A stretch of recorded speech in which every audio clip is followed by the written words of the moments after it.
Today we're going to mine diamonds, we're going to mine gold, we're going to mine silver and all other kinds of stuff, but we're not playing Minecraft. We're instead playing Mr. Mine, and we're going to take a look at what this kind of idle game is. Is this a good idle game? Is this a bad idle game?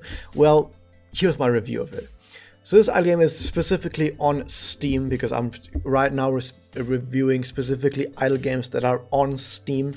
And when you just play this idle game for the very first time, you load in, you'll see mostly none of this stuff that you're seeing right now, but you'll be seeing this kind of digging machine right here. You have this automatic machine that just digs deep down into the earth, and your main goal in this game will be to dig as deep down into the earth as you can. That's your main goal. Now, how do you make this machine dig as deep down as it can? Well, you have to upgrade it. How do you upgrade it? With all kinds of different materials. You have coal, you have copper, silver, gold, platinum, diamond, whatsoever, and you can use all of those items together with some money that you will generate to upgrade your robot, which makes your robot dig faster and harder. That's the main goal. That's already like half the game already described, and most idle games will function like that. We have this main goal that is very easy to further, but you very easily see like, oh, if I just get this super duper upgrade, now my main goal is just that much closer. I'm just this much closer to my main goal by just spending this many resources on this big upgrade. This is basically the main goal of this game. But what Mr. Mine does is it keeps layering different kinds of mechanics on top of that simple gameplay goal, as you would expect from most big super duper idle games that are out there that are on Steam, and not just experimental idle games on different kinds of websites, although I'll get to them as well, because I really love a lot of idle games, especially the experimental ones.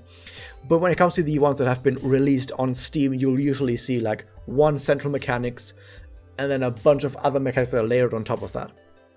In this case, what do we have? We have, if you have that robot digging down, you will uncover different kinds of layers. And this is what all these layers are. Every single row of people right here is one layer of underground that you've uncovered.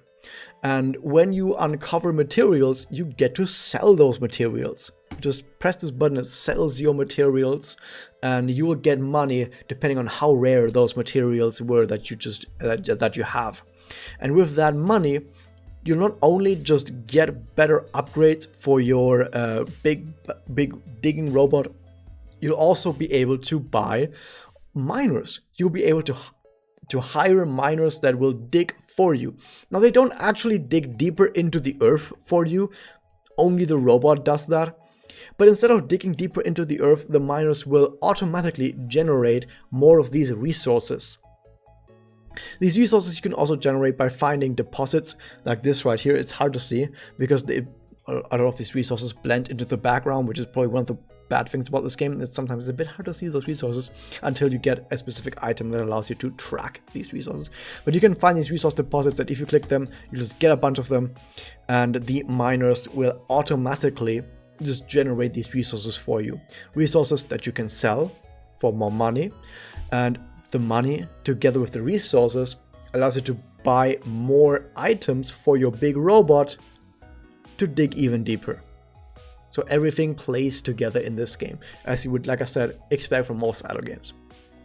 What else is there? Because now we're building on top of that. Now, if you're the developer of this game and you've just developed what I've said right now, okay, we have this robot that digs deeper, we have items you can click to get more resources, to sell, and to improve the robot to dig even deeper, and you can buy NPCs that dig for you. It sounds like you already have a pretty solid game loop, right? It sounds like you already have something that makes the core of an idle game. But put yourself in the shoes of the developer. What do you do from that point onwards? Well, you gotta put more stuff on top of that, layer more stuff around that core. So what do we have? We have quests. Quests are basically just milestones. These are not really things that you go out of your way to accomplish. More so, it's stuff like have this milestone. You just randomly, for example, find a golden chest and it says like, okay, you get a thing. or play for 24 hours, or reach a certain depth. So yeah, you don't go out of your way to really do these quests. You'll just randomly, while you're progressing through the game will just tell you, hey, you've just completed a quest, and you go, okay, I guess I've just completed a quest, I don't know, and you'll just get some chests for this. Now the chests are actually kind of important, because the chests are, apart from the materials you're getting, probably the secondary way that you're making progress through the game. So when you're digging downwards and you get a bunch of these NPCs that dig for you, like back and right here, who when you click him, he says a bunch of stuff. These guys says stuff if you click them. But they will randomly find chests. This guy right here, this guy Roberto, he's found a chest. And if you click this chest, you can click it, you can open it, and you get something. In most cases, it's either a time warp, so it basically gets you into the future by, for example, 10 minutes. It gives you a 10-minute warp into the future, so you get 10 minutes worth of production, and your drills for 10 more minutes, for example, all that kind of stuff. You'll just get, or you just get money. Right here, I just got a bunch of money. Sometimes you'll also just get a bunch of materials, like it might say like, oh, you got this many silver, or this many painite. One of the materials called painite. So you can go down, you can click on all these chests. Oh, I got blue obsidian, awesome. Now there is an item that I have that shows me on the map, which is the left thing. This big strip on the left is basically the map that shows me where stuff is, and I have an upgrade that tells me where the chests are. And this is where we get to the second part of the upgrades. There's upgrades to your UI, basically your UI, or to certain buildings that you have in your base. For example, I have the metal detector. It helps me find chests. So when you start the game, when your guys find chests, you have to manually scroll through all of this map right here. This is something that I think should probably need some sort of improvement. But when you just start the game, you will be scrolling. If you can hear this, you can scroll so hard through all of these different layers, trying to find deposits, trying to find chests, trying to find caves maybe. You're trying to find so many different places by just scrolling all over, back up and down and up and down, and it gets pretty darn frustrating. But after a while, you'll be able to build a special structure, metal detector, that just tells you where chests are. That just tells you where deposits are if you upgrade it as well. You also get upgrades that get you offline currency, because yes, this is one of those idle games where offline progression has to be researched first, because it's not built into the base game. You have to research it first. Come on.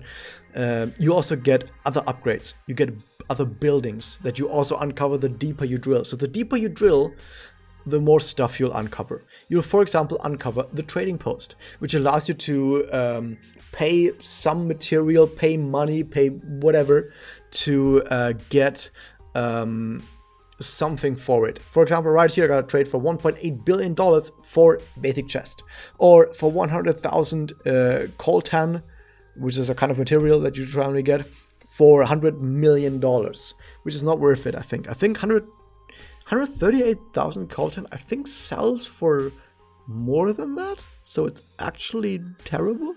Not quite sure. However, I think this is bad. This might actually sell for more. However, on average,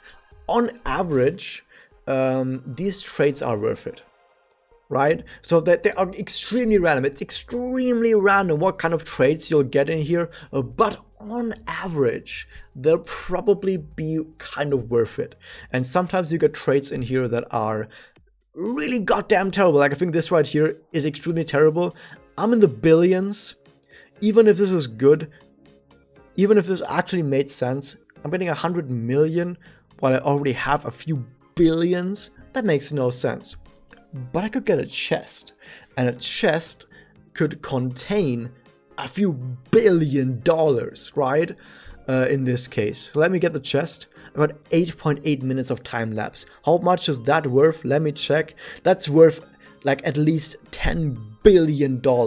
How worth was that? How worth was that? I got a few billions by investing less than a few billions. That was worth it. So it's incredibly random, and whenever you do a trade, it takes like a few hours to get another trade, unless you spend tickets. But I'll get to the tickets later, because that's where the big negatives come in with this game. What other systems are there? You have this expedition kind of system where you will randomly uncover caves. Right now I don't have any active caves, but randomly you'll get caves uncovered. And when a cave is uncovered, you will have right here where it says you have an active cave. And when you click on the active cave right here, it will take you to that cave, because the cave actually like physically spawns somewhere in your cave system, in your cavernous system right here. And in that cave system, in that cave, you're then able to send drones out. There's 3 different kinds of drones. What they do doesn't matter. The point is you have drones that you can send out into those caves, and they will be able to bring back treasure. They can bring back chests, they can bring back buffs that gives you, like, for example, 10 minutes of double chance to sell for better worth or whatever, like random buffs that make your life a bit easier. Or you can just get money, you can get chests, like I said, you can get time warps, I think specifically. You can get scientists, which is something for later as well. But you can get a whole bunch of different things in here, like minerals, buffs, here some time lapses, some building materials, which is just another resource. But yeah, you can get a whole bunch of stuff from these random caves. They basically function like expeditions. You send drones out into the world, into the caves. They'll bring back items to you. Nice. There's a bit of strategy involved with which drone you send to which location, and you can upgrade these drones to be better at what they do. But for the most part, it's like a different branch of progression that you'll just naturally follow, that plays into your main branch of progression, because the more items you get, the more chests, time warps, materials you get, the better you can make your drill, and the better you can make a drill, the deeper you'll drill.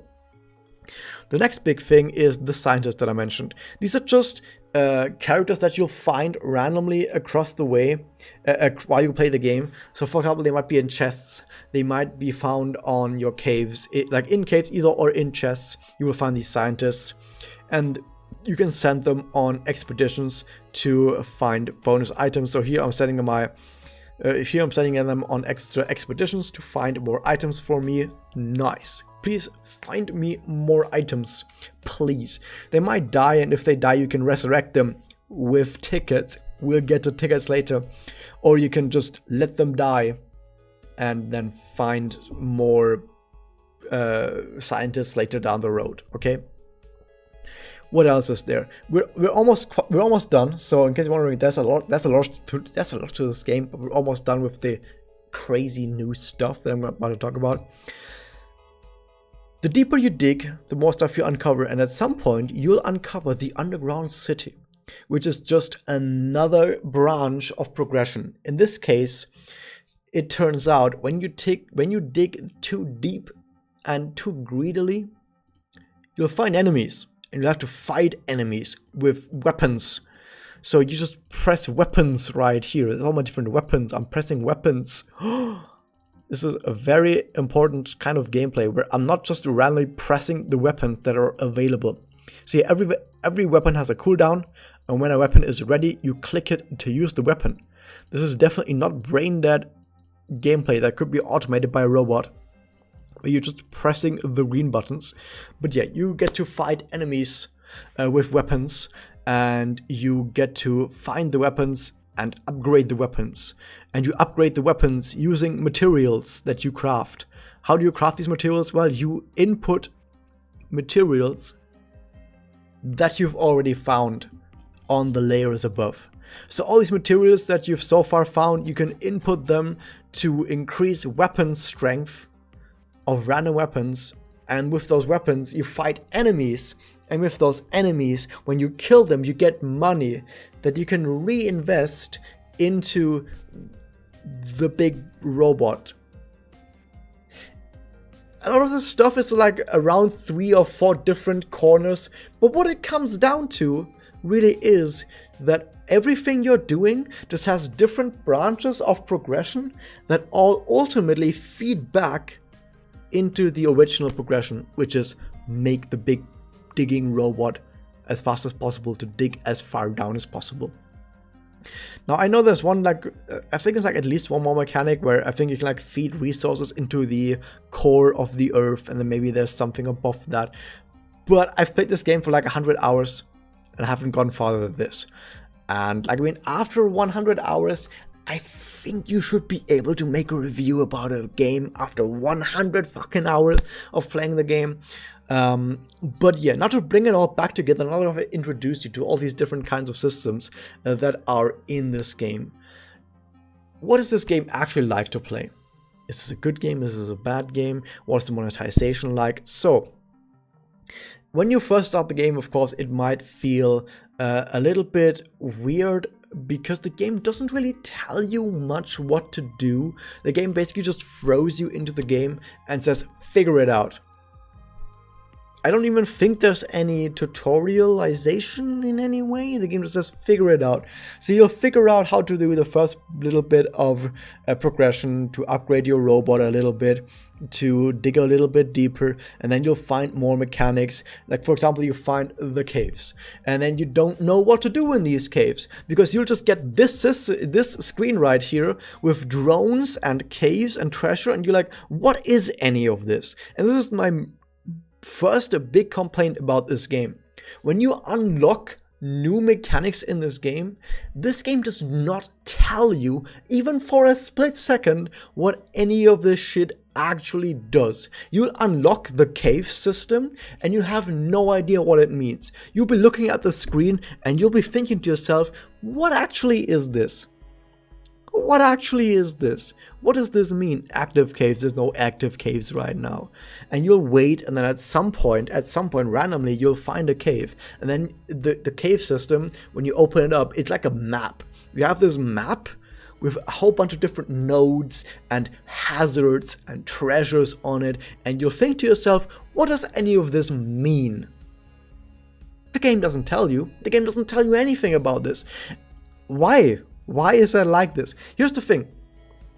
You have this button right here. You can kind of not quite see it because, okay, look at this. You have this X button right here that closes this screen.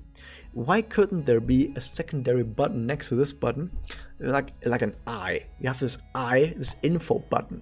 And the info button gives you infos. It like pops up a screen that says, this is what this mechanic does. And this would immediately help so many people.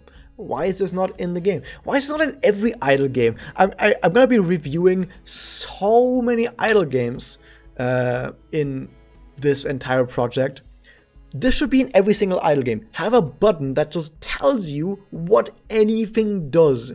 Because when you first get like, what's the point of having the player come to this place, seeing this and going, I don't know what the fuck this is. What does any of this mean? You look at this basic door and it says level, health, fuel use, speed multiplier, capacity. If you're watching this and you haven't played this game, can you tell me what any of this stuff right here on screen means? No, because I can tell you that I didn't know what any of this stuff meant either until I experimented with it quite a while to actually get a good understanding. And even after experimenting for quite a while, even after playing this game for 100 hours, like literally 100 hours, I still can't tell you exactly how all of this stuff works. Which is just terrible, which is actually terrible. But this is not something that this game does. A lot of idle games do this. This is something that is like an epidemic across all idle games, that for some reason people like developers feel like you don't need to tell the player what to do. Why are we at this point where we just think you don't need to tell the player what to do, the player will figure it out? No, let the player actually have some understanding of what's going on. But that's just one of the problems that I have with this game. The other problem is that, yeah, you have the ticket system. So I mentioned this earlier, that there's a few things you can do in this game using tickets. Like you have your scientists that you send out on expeditions. Sometimes they will die. You might have this really powerful scientist that is a level 16 legendary, which is I think the highest rarity of scientist and you send them on this really difficult quest that, if they succeed, will give you this super duper powerful item, but they could die. And when they die, they just go away. You don't have that scientist anymore. You don't get the stuff from their expedition. They're just gone forever. You have to get a new scientist through a random rare drop. You have to get another random rare drop from other mechanics in the game to get another scientist. And then that other scientist might just be a really terrible scientist. But if the scientist dies, you could spend tickets to resurrect the scientist so you can keep your legendary scientist. Or if you have a scientist that it randomly gives you different missions. If all of the missions are really terrible and you fear that your scientist is gonna die because there's only terrible missions available, you can re-roll the missions for tickets. You can also mention all of these chests that you can get by playing the game right here with the time lapses, with the bonus money in there. Chests are pretty darn important.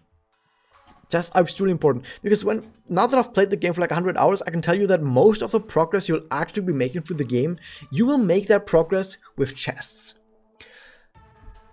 But you could just buy chests with tickets. And there's even better chests, golden chests that you can buy also with tickets.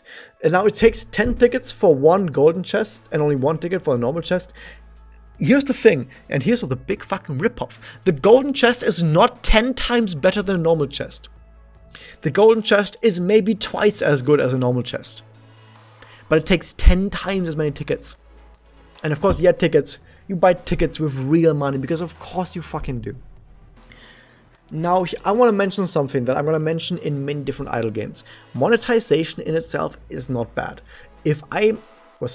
When I make my own idle game, it will have probably some way of me generating income through that idle game.